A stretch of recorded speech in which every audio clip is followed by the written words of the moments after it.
Hey, c'est vrai que vous ouvrez un ciboire dans les Pyrénées?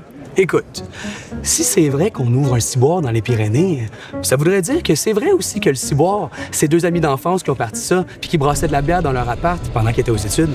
Hey Joe, c'est que tu brasses! Puis si ça c'est vrai, ben ça voudrait dire que l'idée d'en faire une microbrasserie serait née pendant la convalescence d'un des fondateurs après un gros accident de char, pendant qu'il était soigné par son meilleur ami, futur associé, PO, je pense que tu devrais vraiment te reposer. puis que c'était son premier patient à sa première journée d'externat à l'hôpital. What the Fait que ça devrait être vrai qu'il a finalement lâché la médecine pour se mettre à brasser de la bière full-time puis triper avec son meilleur chum de gars qui, lui, était cycliste à temps plein. Puis après, ils sont allés en Angleterre pour se pogner une certification officielle en fish and chips. Une certification en fish and chips. Yes, sir! Goûte à ça.